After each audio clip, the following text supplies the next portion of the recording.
Hello les routes depuis le Zambéto. Comment allez-vous? Aujourd'hui, on parle de littérature. Littérature du Bénin, découverte de littérature jeunesse, 4 auteurs que je me propose de vous présenter, que j'ai découvert récemment et qui par cette période de fin d'année peuvent très bien vous intéresser. Je pense que ça peut être une très belle idée cadeau. Les aventures de Moussa et la poule reine, de Julien Alionou, alias Makedjo. Dans la maison de Moussa, les hommes et les animaux vivent paisibles et en harmonie. Sauf qu'un jour, la poule, la reine de la maison, va picorer dans le repas de Moussa. S'ensuit une course-poursuite folle et burlesque. Moussa veut régler ses comptes avec la poule. Respecter la poule? Avoir pitié de la poule? La poule, cette voleuse et précieuse? Non. Moussa lui arrachera son repas du jabot, quoi qu'il en coûte. Toute la cour vole au secours de la poule, mais Moussa ne veut pas lâcher l'affaire. L'arrivée de Mémé parviendra-t-elle à apaiser le jeune garçon? Je vous laisse découvrir cette magnifique histoire de Moussa et la poule reine. Avec Moussa et la poule reine, vous allez rigoler, vous allez vous amuser. Et vraiment, c'est un bon moment qu'on passe avec ces différents personnages qui permettent de s'évader dans un moment d'innocence et vraiment fun, quoi. Je vous conseille vraiment ce livre pour les enfants, pour les adultes, pour les adolescents. C'est un livre que tout le monde peut lire. C'est béninois et ça vaut vraiment le détour.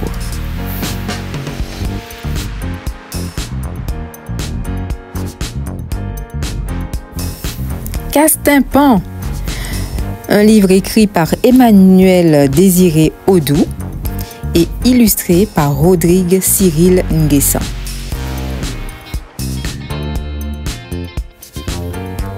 Dans un petit village africain, un jeune garçon qu'on surnommait Castinpan troublait la quiétude des populations avec sa flûte en bambou. Le roi lui interdit donc d'en jouer à la demande de ses habitants. Puis, un grand malheur frappe le village. Castinpan, voulant prouver sa bravoure, fut entraîné malgré lui dans une fabuleuse aventure. Vraiment les amis, je vous conseille ce livre Castinpan, j'adore. Sublimement illustré, des images vraiment magnifiques. On dirait au-delà d'un livre jeunesse, on dirait un petit album d'images, très belles images. Vraiment j'aime beaucoup, qui m'inspire. Très amusante histoire, beaucoup d'aventures, d'événements qui se succèdent et qui nous tiennent en haleine. Castinpan va-t-il pouvoir finalement jouer de sa flûte, sa si grande passion? Va-t-il pouvoir l'exercer en paix dans ce village, là où il casse les oreilles de tout le monde?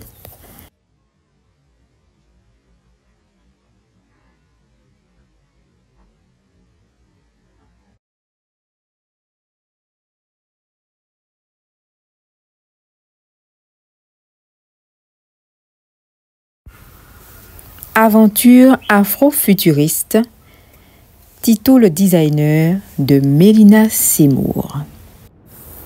À la fois auteure, journaliste, organisatrice d'événements internationaux, artiste d'art visuel, Mélina est une personne multipotentielle qui a plusieurs vies en une, à l'image de ses personnages afro-futuristes qu'elle nous présente dans ce magnifique livre que je vous recommande.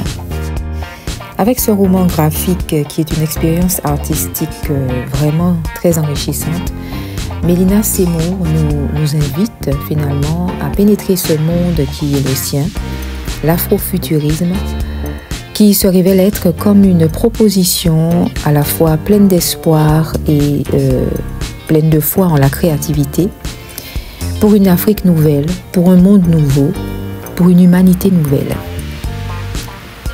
Je vous invite donc à découvrir cet univers particulier, haut en couleur, où l'intelligence artificielle a toute sa place et où également l'humain a toute sa place. Mélina en parle bien mieux que moi. Allez sur son site, allez sur sa page Facebook, visitez un peu tout ce qu'elle fait et vous ne serez pas déçus du voyage. Dans Aventure Afrofuturiste, je décris des scènes à la fois avec des humains et des humanoïdes, ce qu'on appelle des extraterrestres, qui seraient dans une ville qui s'appelle donc Kindaya, sur les terres de Kama, donc en Afrique.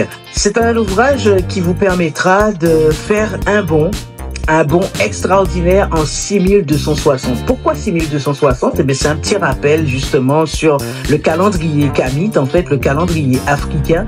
Nous sommes censés être en 6260. J'y raconte en 6260 tout un tas de défis qui se passent à Kindaya, cette ville qui représente le cœur névralgique en fait de l'afrofuturisme, où tous les talents effectivement afrofuturistes sont concentrés à Kindaya. Ça pourrait être le Bénin, ça pourrait être le Bénin.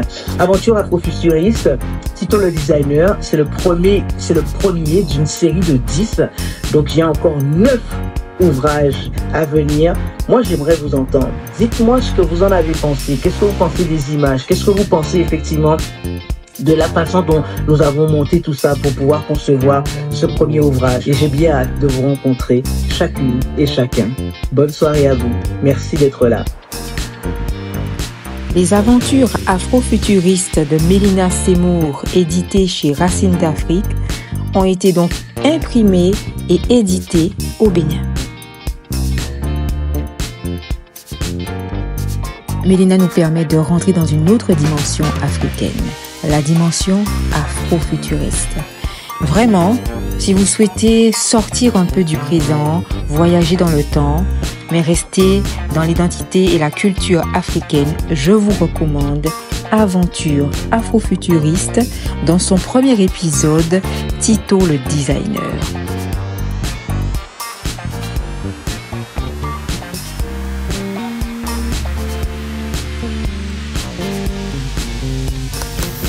D'Amazon, première mission de Joël Unsunu.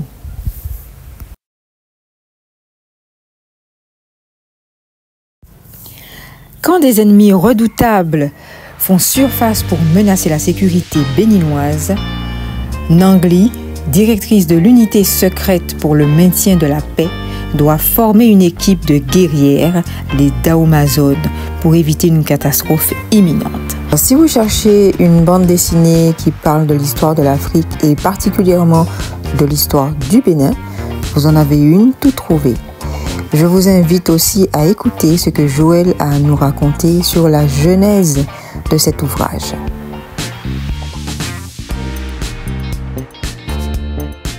C'est pour rendre honneur à ces Amazones, voilà, qui ont fait des guerres de résistance et aussi qui ont essayé de faire la conquête d'autres terres à l'époque de nos rois, voilà, notamment le royaume de Dahomey. Un jour, j'étais à la maison quand mon fils me disait que lui voulait devenir un blanc. Maintenant, c'est pourquoi j'ai pensé à Dahomey, c'est que comme il a dit qu'il voulait devenir blanc, je lui ai posé la question, il me disait que les blancs avaient beaucoup de super-héros.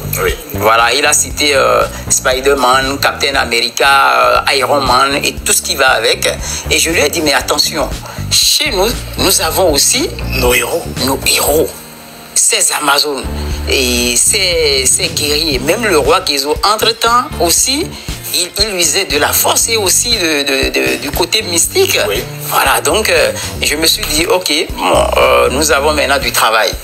Il faut que nos enfants, que notre descendance, qu'on se dise quand même, nous avons aussi nos histoires racontées, qu'on peut avoir à la télé aussi, dans les bandes dessinées et autres. Moi, j'ai l'impression là que l'auteur a tenu à nous donner une version assez chic de son œuvre. La couverture, voilà, dès la couverture, on a déjà une envie folle de savoir ce qui s'y trouve, ce qui est raconté dans cette histoire. Les images sont vraiment attrayantes, vraiment très bien faites et mettent bien en évidence les différentes actions et les différentes missions que ces Daomazones ont à accomplir. Plein de suspense. On a là un premier épisode aussi, donc voilà, à suivre. Et on a vraiment envie de savoir la suite. Que va-t-il se passer? Je vous laisse découvrir ces différents personnages. Je vous laisse découvrir cette histoire vraiment passionnante sur l'histoire du Bénin. Et je trouve que c'est une excellente façon pour les plus jeunes de rentrer une introduction à l'histoire de l'Afrique, à l'histoire du Bénin à travers cette bande dessinée. Daomazone, première mission de Joël Unsounou.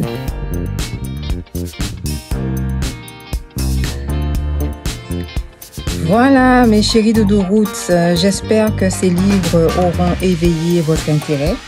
Vous pouvez les commander sur internet, ce sont des livres vraiment très intéressants que bien sûr je vous recommande. Nous avons beaucoup de plaisir à les lire et les relire en famille. Voilà, on se retrouve très bientôt sur la chaîne de Maman Roots. Abonnez-vous si ça n'est pas encore fait parce qu'il y a des changements, des nouveautés, des choses assez intéressantes qui arrivent bientôt sur la chaîne de Maman Roots, alors ne ratez pas. Et puis je vous dis à très bientôt les Roots. J'espère que tout va bien de votre côté. On vous embrasse et on se retrouve très bientôt en nouveauté sur la chaîne de Maman Roots.